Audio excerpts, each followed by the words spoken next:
Kuiper never leaves the Kuiper compound. That was the whole deal. Like, and I joked about it for years. Still do to this day. Kuiper's like, nah, I'm good. I'm not going to the combine. We got him to the combine 1 year. He's like, yeah, no, that was so much fun. I love this. We should do it next year. Fast forward 9 months later, we start talking about the combine with the ESPN executives, and he's like, no, I'm out. I'm not going. So I'm at that point in my career. What is that? The 2010 draft, 2011, somewhere in that range, maybe 2013. That, but yeah, 2013 maybe. I'm kind of early in the TV thing, and I'm grinding my way up, right? And so all of a sudden, we're down in Mobile. I've been going to Mobile, the Senior Bowl, since I was a senior in college. When we were at Richmond, I went to the Senior Bowl and I went to the combine. Gary Horton, flew me down and just kind of got as an intern, right? So I'd been going for 13, 14 years already. But this time it was like, holy shit. What is it? They say so ESPN sends down the college game day bus. Curtis, our driver, remember? We would go between practices and sit in the bus like we're the game day stuff. 8 screens in the backdrop, camera set up in their little studio. And now, like, what we used to do TV-wise before Tebow was at the Senior Bowl was day of practice done. Todd, come on, 90 seconds, instant analysis. They'd send a producer down who would also run the camera, bare bones. I'd do 90 seconds on a quick summary. Here's how the top 2 quarterbacks played and one guy who's rising, right? And they'd ship it off to Sports Center. They'd run that same clip on like 5 different shows. Now, all of a sudden, I'm in production meetings like the Wednesday before with like top executives. They're like, we're sending the game day bus. We've got 5 camera crew people going down. We've got producers, directors, and executive. Like, I was like, wait, what? And so we get down there and it's an absolute circus. It's always like Mobile's the best. It can never leave Mobile, Alabama. They embrace this game. It is it's their baby. And it's what makes the whole situation special. But we get down there and mind you, Mel's never disliked a quarterback. Okay. That's part of his secret sauce. And we'll have Mel on a couple times leading up to the draft. I don't shy away from anything with Mel, as everyone already knows. But Mel has never hated a quarterback. Mel likes some more and pushes them, but he's never been like, nah, I don't think that's going to work out. So I got Kuiper back in Maryland from at home in the Kuiper compound doing bits with me. He's watching some things on TV and not even getting like full access to the practices. I've done all the tape from the season. I'm at the practices and I'm watching these things. And my stance, like, no, I don't see it. I don't see it. I love Tim. And I said it 100 times that year. Tim Tebow's the greatest college football player at the time I had ever seen. Leadership, the toughness, the winning, like he embodies everything you want. I just absolutely love Tim Tebow. My mom and my sister hated me for my stance on it. It got really bad because I was going on these clips and being like, all right, how was Tim Tebow at practice today? But, and it's all this media hyping. We've got all these executives and the game day bus and all this stuff has the NFL world and media is there. Like, it dropped in Mobile, Alabama, and they come to me on camera and I'm like, yeah, he's very inconsistent with his accuracy. I don't see an NFL passer. He doesn't have anticipation as a passer. His release is and I don't think his brand of football is going to work in the NFL. And then I got Kuiper responding and saying, well, I love his competitiveness and he's a winner, but he's not saying he loves them. He's playing the good cop for my bad cop.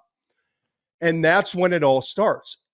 I became the Howard Stern of the NFL draft. And so it was like the hardest few months of my professional career, just in the backdrop, personally, it was difficult, man. I'm not joking. It was hard. You didn't work with Urban Meyer until years later, right? That must have been fun. I can tell that story too in a minute. But what I endured was hard. I'm a young guy in this profession. I have not made my way. People weren't mad, Mensch. They were enraged, like scary.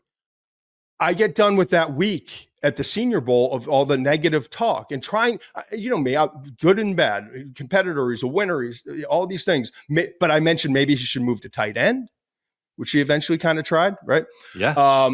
But all the negatives. So I come back from the Senior Bowl And like I mentioned Howard Stern, because Howard Stern always says, like, the people who love me listen for, remember that movie? Right. Yeah. People who love me listen for like 53 minutes or whatever, or 17 minutes. The people who hate me watch for 2 hours. Right. Kind of that's was like this negative positive thing that was happening in my career. People hated me. I was public enemy number one nationally and like worldwide. But real quickly, you know who didn't? Do you know who didn't hate you? Who? A lot of the scouts, a lot of the front office guys who were walking by, giving you I became a mouthpiece for them. Like, enough's enough. Enough's enough. Like, there's a ton of really great football players here and pro prospects and guys. What are we doing? Who deserve attention, and only one player's getting attention. So we had that. But I get home, Mensch, back in Boston, and I have letters. And this is like the anthrax time. I've got letters coming in the mail. I don't know if I've ever told you this. Letters coming in, hate mail. I don't know how people got my address. That's fun. And I'm opening up. One of them was a 3-page letter from a pastor from a Baptist church who was really mad at me, and was the quote I'll never forget was, "I'm praying for your hatred." And so, like, I go through all of that. And meanwhile, like, people want me on all these shows. So it's like good for the career, but personally I'm struggling. My mom's calling me pissed off. She's religious.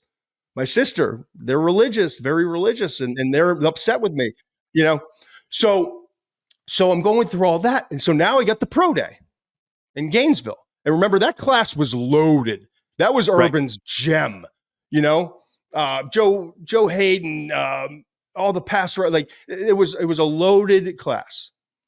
And so I'm down there, I'm excited, you know, at the pro day in Gainesville to watch all these players and do it. But I also know what I'm walking into. And Tebow's there with his brother, right? And his brother's got to start a production company to kind of document all this stuff. And so now I'm going in the bowels of the I'm there talking about Tebow and his workout and how he's throwing, and it's not all positive again. And when that's all done, and I'm doing Sports Center hits and all NFL Live, all those shows, then when it's done, Tebow's brother brings me into like the bowels of the swamp, into one of the locker rooms, and wants to interview me. So that was uncomfortable. I'm walking out of the swamp. I'm walking out of what is Ben Griffith Stadium, right? Mm-hmm. And Mrs. Tebow pulls me aside. Oh, tough one, right? Oh, and it's like, listen, sweetest woman I've ever met in like a short span of time, you know, like, yeah, could not have, as you would imagine, Tim Tebow's mom, beautiful, wonderful woman, like just salt of the earth. She pulled me aside. She's like, listen, I know you're going through a lot with the, you know, with Tim and the backlash. And I just wanted you to know that I'm praying for you. And quite honestly, thank you. You've provided my son with motivation, you know, so it's a good thing. And so now I'm like, oh gosh. And my mom's mad. My sister's mad. Tim Tebow's mom's not mad. She's praying for me. Like, it was hard. Right. Yeah. There's a real human element. There was a real human element to all of this. Yes. And so that draft goes through. He gets drafted in the first round. Josh McDaniels falls in love with him. I'm blown away. Maybe I don't know what I'm doing. Maybe I'm wrong. Josh McDaniels, look at the success he had with Tom Brady in New England. Like, maybe I'm wrong. And then he goes and wins a playoff game against the Steelers, right? But then the rest is history, and I can live on the evaluation. But then fast forward, right? And you just mentioned Urban. I wasn't even going to bring this up. I'll just give you the quick story. We can dive more into it later. Urban takes a year off after Florida, right? Before going to Ohio State, comes and works at ESPN. I've been doing all these game day hits and traveling around. The executives call me and say, hey, listen, we know you have a good relationship with Urban. We want him to do a weekly hit for game day, and we like a feature. And so we're going to fly you down to Gainesville. And I was like, I don't want it, like, to kind of host this thing. Anyway, they talked me into it. It was the right thing for the company. I'm a company guy, so I'm going down there every Tuesday, get down there Tuesday night, stay at a hotel, get there Wednesday morning. And we would tape something all throughout the day. We'd watch tape and hang out. I played football with his son, like, became close. But the first time I walk into the house, like, this is how naive and stupid I am sometimes, right? I pull into the gated community where Billy Donovan, Urban Meyer, like, they all live in this beautiful, very nice community. Need the code. Text my producer, And I'm like, what's the code to get in? He's like, whatever it is, 31944. So punch in that number, gates open. I'm driving in. It's literally not until I can still picture to this day. I'm pulling up, house is on the left. I see like a production thing. It's definitely ESPN. It's definitely the house number. Here we go. Going over the little bump to go down the driveway to park my rental car. And not until I got over that bump did it hit me. Oh, no. Shit. Oh, shit. Urban's family is like family with Tim, right? Yeah. And I'm like, this might be uncomfortable. How did that not process in the weeks leading up to this thing? So now I'm kind of like, and it's like 97 degrees in early September in Gainesville. And so I'm starting to sweat. And so I walk to the front door and I'm like, and door opens up. It's Shelly Meyer. And she said, she doesn't let me in. She shuts the door behind her and says, we're going to have to talk this thing out. And I was like, yes, Mrs. Meyer. And I'm still like younger. I'm like, and so she lays into me. You got it wrong with him. I can't believe he's like a son to me. He's one of the greatest human beings, and you've sat there for 4 months, and I don't know if I can ever forgive you, but I'm God-fearing and Christian. I will forgive you, but it's hard, and I just wanted to get I wanted us to have this conversation. So she finally, after good for her, absolutely, it was great, giving it to me, lets me in the door, and we proceed. And by the way, Shelly and I are great now. I went down and hung up when they were in Jacksonville, sat in the box with her and daughters, and Tim Tebow and I are great now. We worked together for years. Right. It was awkward at first, but Tim and I are good. And he understands the job I was doing. We've come to a respectable place. But anyway, I don't know how I got on that tangent, but from that point on, the Senior Bowl elevated absolutely my career. But it became much more of a national big picture thing. And it wasn't because of Tebow and all of that, but it was a good example of how a good week in Mobile and being around coaches and the interview process and what goes on behind the scenes. And that's why I say it's so important when we talk to coaches and scouts about the stories going on. How are they in the room? How are they with their leadership behind the scenes? There's so much that can come from that. So in the longest detour of all time, let's get back to, I know, but I do feel like we're 41 minutes into this thing now. We haven't even gotten to like the second thing I wanted to talk about. And you take the floor because I haven't shut up yet. QB3, the opportunity that these guys have, and I say specifically Jalen Milroe and specifically Jackson Dart. What are you looking for from them? How do you think this will play out throughout the week? What comes to mind when you think of those guys with QB3? I think. And is there anybody else at QB3? Sorry, anybody else at QB3 that is in competition that is chosen or cannot, in Quinn Ewer's case, because of injury, needs to recover understandably, that's not going to be there, that maybe it will hurt them, or maybe by not participating, the other two guys will kind of expose some things? I think that, to knock this out real quick, because I want to get back into the Senior Bowl guys, I want to focus on them. Yep. Quinn Ewers, I think his stock is the lowest it's going to be in the process right now. I think this is where he's going to start climbing back. I still think he has a potential to be the quarterback 3 in this draft. I feel like a lot of people are writing Quinn Ewers off. I feel like he should have gone back to school. That doesn't mean that doesn't mean that he can't be quarterback 3 in this class. It's not a great class. As far as the guys going down to Mobile, I think that Dart's in the pole position to be that quarterback 3 guy. I mean, I just love his game. He had 52 touchdowns compared to 11 interceptions. This guy's way more mobile than I think people are. 38 starts. I love the way he distributes the ball. I love the way he makes touch throws. I just think he's in a real good spot to shine down there. I think Jalen Milroe has this is the most important week for anyone going in there, because I have some concerns about how Milroe finished the year. But the talent is there. There's absolutely there's no mistaking the fact that this kid has the tools to be a great quarterback, and he has the leadership skills and all of that stuff. Don't get me wrong. The intangibles all seem to be great. So he just had the last 5 or 6 games of the season were brutal. I think he had 3 touchdown passes 2 of them were against Mercer. He threw 5 picks. The Oklahoma game is a nightmare. It's an absolute nightmare. He was inconsistent. You look at that, the first half of the Georgia game, and I think it's made him a lot of money. There's a reason people talk about it. It was an amazing performance for that half. I haven't seen a lot of that. I haven't seen any of that since then. I haven't seen it consistently over the course of his career. But this is a kid who could go down to Mobile and just wow people with the way he interviews, wow people with the way he spins it. He could have a great week, and all of a sudden you're saying, oh, things just didn't work out in Alabama. Like Saban left and it was a different thing and he didn't have the weapons that some other guys have had. You start justifying it. You start rationalizing. We've seen that before. And for that reason, I think that Milroe has a chance to be quarterback 3 coming out. But to me, it's Dart is in pole position. The tough part about Mobile is you can't have this expectation that just a few weeks ago that Jalen Milroe is going to improve his footwork, his timing as a passer, his ball placement on anticipation throws, all of that. You can't, it's unrealistic, right? But you can, here's what I like to do when I go down to Mobile with the quarterbacks, especially. Picture it as a blank canvas.